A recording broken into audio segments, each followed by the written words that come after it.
suñu invité yu njëkk yi il devait être là pour nous parler d'un événement bu ñuy pare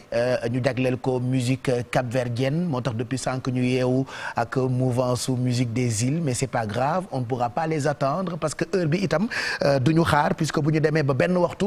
dinañu ànd ak rédaction bu télévision Futur Média bu ko defee ñu jébbal ñu ay xibaar en attendant Simon rappeur moo ñuy fekk si ci plateau bi on ne le présente plus Simon bokk na ci rappeurs yi nga xamante ni dañoo révolutionner mouvement hip hop bu Galsen comme ils disent alors moom ñu ràññee ko ci wàllu activisme ak Y'en a marre ràññee ko itam ci ay spectacles yoo xamante ni rappelez-vous c'est le premier rappeur boo xamante ni tëgg na grand théâtre mu fees dell booba tax ñu ngi doog a am grand théâtre c'était même pas évident pour nit feesal ko il a eu à proposer ay mbir yu am solo ba toll ci projet boo xamee ni bëgg na ci waxtaan ak ñun jagleel ko lépp lu jëm ci wàllu Made in Sénégal. Regardez ce titre, ça rappelle beaucoup de souvenirs. Jollof for Life est-ce que yéen a ngi fàttaliku labelam bi ak ñi mu mës a jàppale ba produire leen en tout cas li mu indi ci wàllu révolution ci mouvement hip hop fii ci Sénégal dafa dem ba loolu bokk ci histoire rap bu Sénégal donc yooyu yëpp dinañ ci waxtaan bu ca kanamee en attendant on l'écoute le temps qui s'installe et puis ñu tàmbali waxtaan bi ci Midi Plus bi. Weekend music. Back to the old school. Back to the old school. Ima yo ma andak ngonda, so ma xamul dema wowe. Ima yo ma andak ngonda, so ma xamul dema wowe. Gaza ñoo fi gën a craziest. Fuuta ak Waalo craziest. Ayo ñoo fi gën a craziest. Bawol ñaani craziest. Bundu ñoo fi gën a craziest. Sine Saloum craziest. Jambu ñoo fi gën a craziest. Jolof ak Ndangaan craziest. Ma say sikam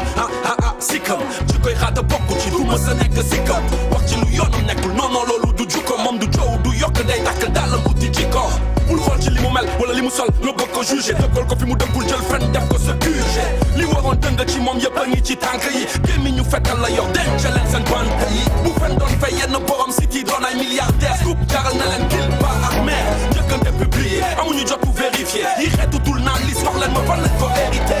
Sénégal job li fi gën a dox mooy jow ñi seen baay amul li ñuy dundee ñoo fi dàq blow ne ci sa der bi duñ la wàcce di ma saf dermato santal yàlla bu ñu waxul ci yow mooy tamato Gaza ñoo fi gën a craziest. Fuuta ak Waalo craziest. Ayo ñoo fi gën a craziest. Bawol ñaani craziest. Bundu ñoo fi gën a craziest. Sine Saloum craziest. Jambu ñoo fi gën a craziest. Jolof ak Ndangaan craziest. fu ñu neex fële yàlla ñu jox bile ba at bit bu ñëw ñu tëgal jarul laaj dañ koy faat ñun la waa at dañoo dellu si waa at bis bi la ñuy fokkati jarul sax ñu koy waa at da ngay jaay sànni man la mbëbës boo mënul jamra bay visé lion lamal say dëbës cash ma da fucking money la ñuy yàgg lëmës suñu 9+9 ku ci dugg tapé 18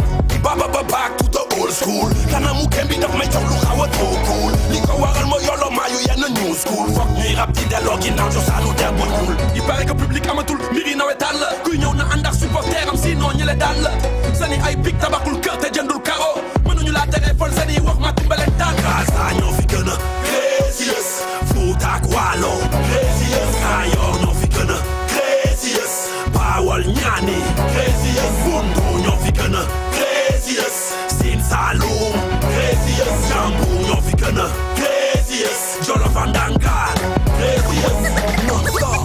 Non stop non non non non non non stop non stop non stop non non non non non stop di ngeen nangu ndax noppiloo nañu nafiq yi noot na xar neex ma yi naat ne ma ñu nettali non stop lañ ci namoon di ne ma lii ñu nekk ci natt ci ñin ci nokkos naturel li tey mu neexati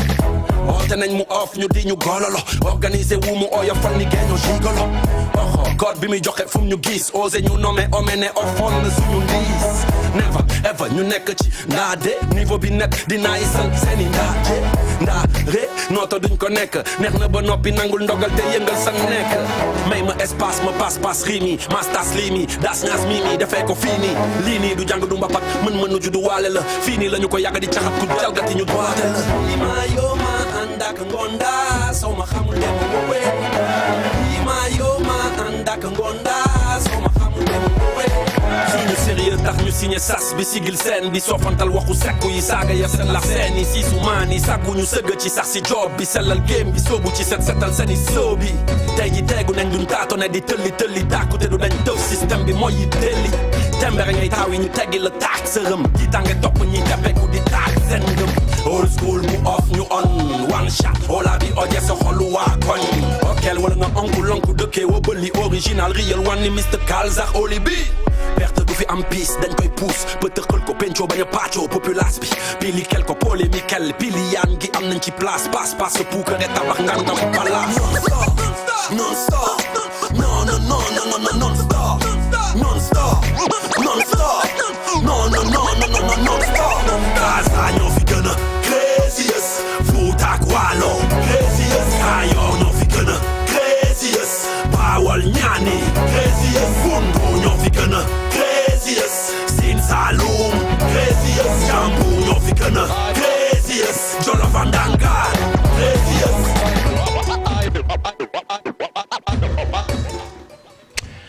c'est que moi j'aime les rappeurs quoi parce que voilà ñoom ils sont atypiques et bu ñu naan hip hop fii ci Sénégal wax naa ko sànq Simon mi ñuy recevoir tey daf ci indi révolution bu exceptionnelle on va en parler dans quelques instants Simon merci d'être là ñu ngi lay nuyu gërëm la ci teewaay bi tey ci télévision Futur Média yaa tax ma def Made in Sénégal parce que da nga sonal nit ñi ak Made in Sénégal di leen sol Made in Sénégal di leen dem ci créateurs sénégalais yi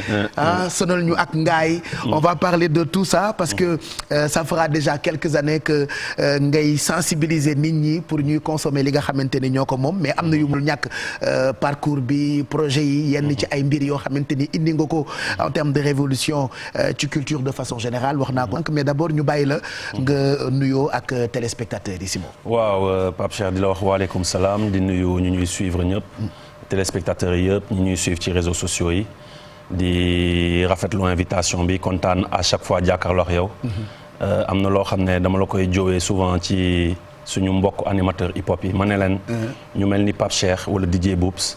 ñoom dañuy valoriser les artistes mbalaxmaan quand ils les invitent dañ leen di mettre ci benn piédestal alors que vous les animateurs hip hop la plupart d'entre vous da ngeen di jéem a xëccoo jaay affaire de xaaral ma poser ko question cognace ko alors que l'artiste je crois que il faut que ñu koy mettre ci piédestal te yow yàgg nañ la joowee loolu parce que tu fais tout pour mettre à l'aise l'artiste tu fais tout pour au moins fësal lu gën a positif ci moom donc ñu la ci remercier et c'est à chaque fois un plaisir d'être ici avec yow. après man damay fuuy damay ragal nga wax ma yooyu ma fuuy mais bon je n'ose pas fuuy c'est tout à fait normal alors ku dégg Simon xam ni wax naa ko et je le répète encore da nga indi révolution bu exceptionnelle ci mouvement hip hop bu Galsen mais d'abord fi nga toll ci sa carrière ban bilan nga ciy def. waaw dañuy sant yàlla parce que c'est vrai dañu ñëw ci benn période boo xam ne affaire yi dafa loo woon et à chaque fois j'ai tendance à le dire mooy dañuy ne Simon mais Simon dafa am chance am ñu mel ni Aziz Gueye ci ginnaaw am ñu mel ni Makoura Diop am ñu mel ni Mbissane Ndoye bi nekk fii ci TFM voilà Mbissane il est membre fondateur de Bis Bi Clean ñu bëri xamuñu ko nuru ko man mbalax man la ma gën a nuroo la ay kuy topp Viviane affaire yooyu Mbissane il a toujours été là tu vois toujours boosté Grand Théâtre bi nga doon wax sànq c'est un moteur du Grand Théâtre moom moo tax vraiment voilà affaire bi jël yenn ampleur yi da doon ñëw ci télé bi di sonal nit yi di caler ay rendez-vous un peu partout donc quand on entend Simon c'est parce que quand Simon dort il y a des gens comme Makoura et Aziz qui écrivent les projets qui vont décrocher ay sociétés yu mel ni Orange je peux en parler parce que apparemment c'est le sponsor de l'émission voilà donc quand Simon est en studio et puis Orange moom sax yaa leen dugal ci hip hop bi waaw Orange on leur a forcé vraiment la main benn moment sonnaloon nañ leen trop chaque matin ñu gis ma parce que loolu ci révolution bi la bokk waaw tu as réussi à dugal ay marques ou des produits yoo xamante ni ci mouvement hip hop au départ c'est des produits produits ou des gens qui avaient peur d'associer seen image au produit ci mouvement hip-hop bi. Exactement. Donc Orange dafa am benn période boo xam ne chaque matin on était là-bas. Et comme je dis c'est associé à des gens comme Aziz et Max. nga xam ne ñoo doon bind projet yi. xam nga ñu dem di sonal gars yi chaque matin ils nous voyaient chaque matin booy dañu lakkale mais booy lu ñu bëgg. non il faut que ngeen ñëw ci hip-hop bi ñun on draine plus de monde. etc. Donc période boobu c'était les écoles on voulait faire les écoles. Ils avaient commencé une année c'était assez timide donc ñun on nous a dit il faut que ñu fexe ba enrôler école yi donc ci la ñu def school tour. Quand on a fait school tour ça a super bien marché donc nombre de migrations yi yokk donc mën na leen vous voyez. donc année bu si topp ñu yokkal ñu sax cachet bi. donc on a enregistré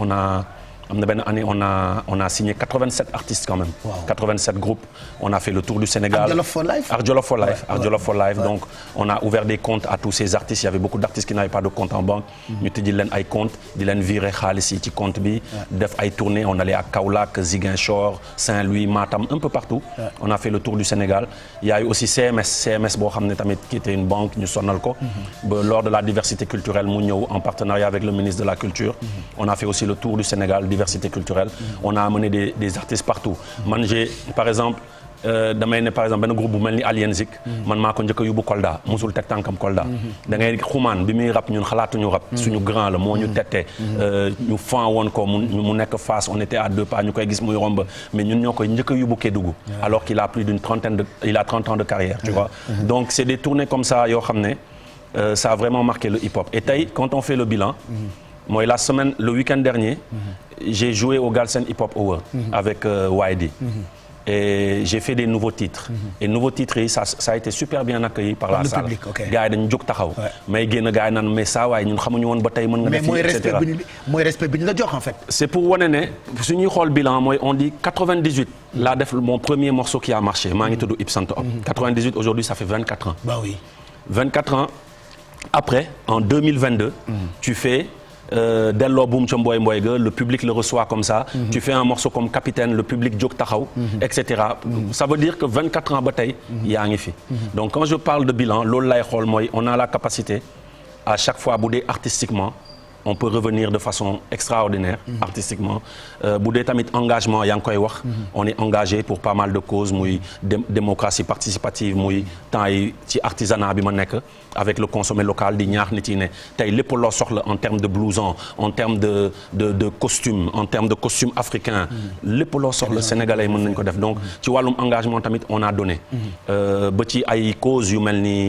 les femmes battues on avait fait des morceaux à l'époque je me rappelle avec le ministère de la femme ñu fexe ba porter ko ay causes les talibés le clip Tendez l'oreille bi ñu njëkkoon def en 2007 pour parler des conditions des talibés donc à chaque fois que le Sénégal a eu besoin on est là voilà donc suñuy def bilan daal dañuy sant yàlla et on est dafa mel ni dañu privilégié dañuy sant yàlla bu baax parce que mënoon na bañ a demee nii. ok mais li may trotter toujours la tête ak des rappeurs ou des artistes engagés comme toi lan moo tax def leen comme ñeneen ñi yam ci musique bi kese def seen ay spectacle point mais toujours yéen a ngi xool parallèlement en tant qu'ay porteur de voix en tant que nit yu am tour di xeexal sénégalais yi ci yeneen fànn yu bokkul sax ak musique bi ngeen di def toujours pourquoi ces engagements là pourquoi engagement xam nga ça dépend de ni nga duggee ci hip hop ñun suñu buntu ci hip hop ñoom Awadi la Positive Black Soul Awadi Degeti daara ji la man début bi j'écrivais comme Nongo parce que j'étais trop fan de Nongo j'adorais ses textes tey boo ma tegalee ay bekkoor mën naa la ko rappel début ba fin tu vois ñoom Alaaji Man ñoom Fada Freddy ay ñoom Oustas mooy xumaan bi may wax Cool Coxis ay Rapadio bi nga xam ne ñoo bokkoon koñ ñoom Maxi Crazy ñoo bokkoon immeuble donc on est rentré dans le hip hop avec ces gens là la chance bi ñu am à un moment on fréquentait beaucoup daara ji et il y avait quelqu'un qui s'appelle Paco Jolof mais nuyu d'ailleurs famille am cité Labat Fall et Paco mu gisoon ñu quoi bis bi leen période boobu école yi de la fosse dañu doon yëngal vraiment quoi dañu doon ça marchait les élèves étaient vraiment attentifs à nos morceaux et mu woo ñu benn jour Colobane mu ne ñu est-ce que xam ngeen li ngeen di def nii lan la hip hop est-ce que xam ngeen fan la jógee donc ci la ñu commencé expliquer hip hop nii la juddoo tu vois Africa Bambaataa dafa décidé woon réunir les guerres de gang et cetera defal ñu vraiment le tracé. mu ñuy jox jamono jooyu ay livres yu mel ni Radical l'affiche ñuy lire. il y avait des traductions de The Roots. pour am idéologie hip hop quoi. donc xam nga boo amee idéologie boobu nga amoon là je me rappelle il y avait benn texte de Public Enemy. Fight the Power bu ñu traduire woon ñu koy lire. donc ça donnait la parole aux gens. qui n'ont pas d'habitude la parole te dañu nekk ci benn société africaine boo xam ne boo nekkee xale période boobu on était adolescent tu n'as pas droit à la parole mag yi ñooy wax xoolal xale buy lekk sax dañu ne loxoom du dugg ci diggu bool da nga war a yem donc dañu lay cantonné donc la musique c'était la seul espace bi nga xam ne mënoon nañu wax li nekk suñu xol d'expression exactement frustration yi donc boo duggee ci hip hop noonu nga xam un peu historique bi nu mu ñëwee Zulu Nation bi nu mu ñëwee teg yenn dogme yi teg yenn base yi peace love and having fun état d'esprit hip hop ak engagement bi juddu woon tu dis tamit ici t'es obligé de faire pareil période boobu je me rappelle il y avait beaucoup d'agressions on a fait des morceaux sur l'agression période boobu c'était la période Diouf le PS am na benn morceau bu ma defoon en 98 au secours Sathié waa réew mi ñoo ngi dee au secours Sathié politiciens yaa ngi ñuy rey morceau boobu moom a njëkk a yóbbu kaso période boobu dañu wàcce ci scène bi rek police ñëw rek jël kon kaso bu mujj bi c'était pas la première fois mais non bon ay garde à vue quoi peut-être bii c'était vraiment un cas mais garde à vue donc garde à vue boo xam ne période boobu en 98 tu fais un morceau tu es adolescent ñu wàcce ñu lay pompeloo di xam nga di la coow ay liif et la police pouvait se permettre ça donc quand tu vois un peu l'avancée démocratique bi ñu am ba tey ni da ngay ne il y a eu du chemin et il y a eu un combat qui a été fait parce que c'était pas comme actuellement où tout le monde a la possibilité de parler moyen d'expression ñun deux fois j'ai joué à Thiès ñu wàcc police jàpp ñu fii nii Lamine Gueye nga joué wàcc police jàpp la et loolu période PS et tu dénonçais juste quoi waa réew mi ñoo ngi dee politiciens yaa ngi ñuy rey xam nga lu waay neex def et cetera gaa ngi rawale suñu kaañ ce que tu entendais ci médias yi rek ak grand yi nga doon fréquenter aussi parce que ñun dañu teel a sob di fréquenter yenn grand yi on allait je me rappelle chez Biba Arif waa nooni noon ñoom taf nooni noon ñoom Babs Révélateur nekk ak ñoom Diego voilà les gens de nooni noon crew Omzo Lyrical Moudjahidine donc les échanges là-bas t'étais obligé d'être engagé tu pouvais pas venir rek def ay affaires yu fun et on le faisait da nga doon def ay sound mbëggeel wala nga def ay sound yoo xam ne c'est limite dancehall et cetera mais la plupart de ta plume était engagée parce que grand yi la seexoon la livre yi nga doon lire la donc état d'esprit waxtaan yi boo nekkee ak ay ñoo xam ne tey ñu ngi université yow yaa ngi collège ñuy wax ci yenn sujets yi yow da ngay am kumpa ci sujet boobu da ngay dem tijji livre lire je me rappelle période boobu Nongo nous parlait beaucoup de philosophie on lisait ay Kant avant ñuy def terminal on a lu ay Kant ay Socrate xam nga di dugg ci philosophie donc teel a dooj comme ni koy gars yi di waxee tu vois mais c'était juste grand yi ñu wër on peut pas juste faire de la musique pour faire de la musique parce que tamit li doy waar mooy nga dem ba nekk màgget am ay petits enfants ñu ne la mais papa qu'est-ce que tu as fait wala maam loo def ça pour sa dëkk exactement non seulement loo def ci mais loo jëmmal xam nga tey c'est important de jëmmal et moom laay wax sama yenn gars yu bëri on a l'habitude de croire que ne affaire bi ay jaay fit la ay jaay guerrier la alors que tey regarde l'exemple le plus patent kër bi ñu nekk nii c'est un musicien moo ko sanc mënoon na yem ci musique am mais dafa sanc loo xam ne ça crée de l'emploi mais pourquoi pas ñun tamit ñu sanc luy créer de l'emploi donc c'est ce même cas de figure looloo tax on peut pas juste rester dans la musique ne ñun suñu yoon nekkul ci dëkk bi parce que suñu dëkk nu muy doxee ak nu mu mel mérité wul lool. Quelle a été position wu tes parents wala ñi nga xamante ni ñoo la encadré comme disait l'autre Simon guerrier la c'est vrai que baatu guerrier da nga koy dégg depuis nga tàmbali sa carrière depuis nga nekk rappeur depuis nga nekk artiste depuis nga nekk activiste et souvent quand un artiste s'engage sur quelque chose mën nañu ko considérer comme ennemi public. waaw bon les parents ils sont tout le temps inquiets hein mais bon man ku gis sama jaar aussi xam nga man temps école déjà j'étais gréviste dama doon dirigeant de grève là donc saa yu AG amoon man maa doon yéem ay CM Médine waaw nous déclarons 72 heures non voilà génne booy xam nga fin d'année sax gars yi ñëw dàq la nga changé waat école donc on était tout le temps dans voilà boo nekkee ci loolu et parents yi tamit yàgg xam même boo nekkee koñ ba ay xeex ay sob quoi teel a sob man je suis sorti de chez moi j'avais 17 ans ma ne benn moment tamit paa bi waaw mag laa quoi. dootuma accepter ñu may dundal. alors que 17 ans kese nga amoon quoi. exactement donc après ci laa dem dëkk kër dem si yàlla si Bourba Jolof seen kumpa ndeysaan Médina donc j'habitais là-bas donc après on allait souvent ay Thiaroye ci waa Gëble di dem ay Pikine seeti waa Tigrim bi dem Géejawaay ci ñoom Laye Diagne di dox di jógee Géejawaay di dox loo tax booy bëri dem leen koy wax tey da ngeen ñuy gis ngeen foog ne affaire bi dafa yomb mais nous on allait enregistrer chez Laye Diagne et on quittait Géejawaay on marchait jusqu'à la Médina avec ñoom Gaston ak ñoom Bouba tu vois ngay yor ay dàll yu bëtt tey dañ lay gis ok yaa ngi voyager wala yor nga ab sagaru oto ñuy foog ne dafa yomb mais non on a eu un parcours boo xam ne fépp fu underground war a jaar nañ fa mais avec des difficultés qu'on ne peut pas expliquer. mais moment boobu ci sa life mënuñu ci bañ a wax. souvent j'en parle ak ay nit yu la xam. bu ñu la dee nettali sa histoire. da ngay di nga am sentiment de tristesse. jóge nga seen kër dem Médina. dëkk ci ñoom Bourba. et il y a eu une période bu xawoon na compliquée par rapport ak tuub bi nga tuub. par rapport ak yenn ci ay détails. est-ce que mën nga ñëwaat tuuti ci partie boobu noonu ci sa life. waaw xam nga quand man j'étais chrétien sama pas chrétien donc man j'ai fait tout ce qui est catéchiste dem église et tout donc j'ai une famille boo xam ne la partie de mon père ñëpp ay chrétiens la ñu ba tey donc taawu Pierre Kouka ñëw décider tuub ça la pilule ne passait pas et période boobu il y avait benn phénomène dañu foogoon ne wéy ay affaire de banditisme wala ay affaire de voilà xamul fu mu jëm xam alors que man depuis troisième laa commencé parce que mooy li may wax ñi ngay toogal xam nga période noonu dañu doon toog foofu noonu on parlait ça parlait beaucoup spiritualité donc ça te permettait d'ouvrir les livres par exemple man bi may jàng Fatiha ak signification xam lu muy signifier sama morom yi nekkoon musulman xamuñu woon signification Fatiha te boobu maa ngi nekk catholique di dem église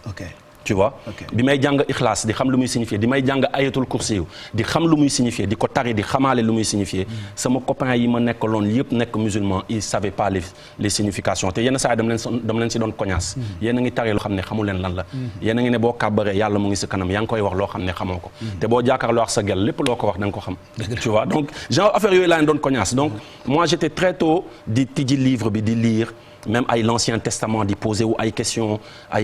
voilà et c'est ce qui m'a poussé may tuub mais ça n'a pas été rek ñëw nii mais pas bi tamit loolu la comprendre loon de foogoon ne c'était benn sursaut alors que presque 4 ans. parce qu'il faut rappeler que xale nga woon maa ngi ci xale la mais xam nga xale. xam nga man non seulement xale nga woon mais yaay sa taawu papa. exactement nga décidé nii comme ça jóge ci diine bi dem ci diine bële. xam nga man j'ai été très tôt mature très tôt jël les devants très tôt am l'esprit de famille maa ngi rappelé wu dama doon dem Colobane. su ma gisee gars yi di jaay ay dàll ma xam ne lii su ma ko yóbboo ci sama gars yi mën naa ci am benn 10 000 de plus wala benn 7 000 de plus mais dem di xësal mooy lu ñuy wax xësal et très tôt quoi pour dire que dootuma laaj sama papa xaalis et cetera donc man très tôt dama teel a responsable ci côté boobu et ci wàllum spiritualité bi tamit bi may siy gëstu c'était quelque chose de personnel avant tout loo tax après pas bi ñu amee occasion waxtaan dama ko expliquer rek mu ne ma non c'est bon j'avais pas compris. Il a fallu combien de temps pour nga waxtaan ak moom mu comprendre. 2 ans 3 ans. donc bi ma ko expliquer rek et sama yaay musulmane la. tamit sama yaay musulmane la. et sama yaay mu ngi raconter benn anecdote ne bi may nekk liir. sama maam dafa ñëw rek ngénte ma ko tu vois. donc loo tax après ma jël sama turu maam. et c'était une anecdote loo tax paa bi ñëw ne mais lii lan la mais lui c'est un chrétien on doit le baptiser et cetera mu xawoon jur coow mais. Au bout de 3 ans, il a compris que c'était de la spiritualité et c'était même une sorte de continuité pour man. Parce que pour man, am na fooy tollu, il n'y a plus de frontières entre les religions. Tu vois, il n'y a que la spiritualité. Que ça soit entre le christianisme, que ça soit entre le judaïsme ou l'islam, il y a la spiritualité mën na transcender loolu noonu yëpp. Et le plus important, c'est d'être spirituel. Être spirituel, c'est savoir li làqu ci booy julli nga taxaw boobu lu muy signifier xam nga boo sujjootee sujjoot boobu lu muy signifier li ngay tari lan lay signifier nga siggiwaat nga toog nga ruxoo et cetera donc spiritualité bi xam li la wër un peu élément yi la wër tout est vie que ça soit ce bois téléphone bi air bi y a combien de microbes yoo xam ne qui vivent autour de cette air yu ñuy noyyi xam nga le voilà ce que tu respires yow ce que tu expires li nga donc ça va au-delà de ay base te man ci loolu laa nekkoon ci diine bi j'étais dans des choses tellement profondes loolu tax après pas bi bu ñu doon waxtaan da doon toog di ma xool yenn saa ay bëtu mais kii est-ce que maa ko jur honnêtement parce que j'allais loin et dama teel a sob teel a ñeme ay questions am na benn sëriñ bu mag ndeysaan période boobu noonu dañu toog ma koy poser ay questions il était 17h mu war a ñibbi mais 17h dafa toog ba 20h ndax yow ndax man bi may nekk tamit chrétien nekkoon di def confirmation di def catéchisme père yi dañ ma doon gis rek daw kon communion nga confirmé nga def communion confirmé après confirmation dama doon ñëw Saint-Joseph di continuer di parce que j'étais attiré plus par la spiritualité l'Ancien Testament maintenant dafa amoon ay questions ci Ancien Testament saa yi ma dajewoon ndax benn père rek dem koy laaj oui mais mon père yaa ça mu ne oh xoolal kii ma quoi booy bi moo lakkale quoi ce qui fait yenn saa yi père yi dañ ma doon gis ci cours bi rek daw parce que je posais tellement de questions dama doon poser di dugg l'Ancien Testament waaw Saint Paul lii pourquoi lii parce que je comprends pas qu'on ait dit ça ici et après ça se passe comme ça donc père yi à la limite dañ ma doon repousser quoi mais j'étais plus intéressé par la spiritualité et c'est l'occasion de remercier Cheikh Mamour Insa ruuxulaahi bi nga xam ne moo ñu jox tarbiya donc ba tey mu ñuy tàggat ci vraiment bëgg yàlla bëgg yonent bi bëgg Cheikh Ahmed Tidiane bëgg Maulana Cheikh Ali macha allah tout ba pare topp diine ji peut-être loolu moo la forger ba def la ki nga doon tey cette force que tu as di muñ di gérer di supporter toujours objectif Sénégal jëm kanam di xeexal population bi mais di bégal itam mélomanes yi ñaari casquette yooyu itam yombul waaw c'est pas facile mais lépp mooy li ñu wax rek boo ko tegee ci spiritualité rek xam nga dañu tàmm di ne musique dafa aram mais musique buy yeete musique buy yokk jom ndaw ñi musique buy xeexal réew musique buy fexe tey ba sa économie réew à travers l'artisanat di suqali ko gëmuma ne loolu mu aram et musique boo xam man je rencontre beaucoup de gens qui me disent yaa tax ma jël wér wala yaa ma poussé ma convertir y a beaucoup de gens yoo xam ne à une période surtout période 2008 mais amul benn semaine buy jàll te du ma recevoir benn jeune qui a envie de se convertir bëgg mu ñëw laajte lan moo ma poussé lan moo ma waxtaan ci ak man et cetera et y en a des centaines comme ça yoo xam ne yenn saa yi ñu daje jotoon nañu waxtaan ma leen di expliquer man sama état d'esprit ce qui m'a poussé et pourquoi je trouve que c'est une continuité et que toutes les religions au fond sont connectées à travers la spiritualité. Voilà ñun ñëpp ñoo bokk yoon muy fa yàlla. Simon, tu restes avec nous puisque dans quelques instants dañuy dem ak rédaction bu télévision Futur Média pour journal wolof bi seetaan publicité yi dinañu ñëw ci sa passage France. ñëw itam ci social bi ngay def di jàppale rappeurs yi. di leen jubóole mais itam di teg ay projets yoo xamante ni ça a permis à beaucoup de jeunes aujourd'hui ñu am ascension ci domaine yu bëri. On parlera aussi de projets yi nga xamante ni yaa ngi ci jëm ci wàllu artisanat ak made in Sénégal wala consommer local tout ça on en parle juste après cette page de pub.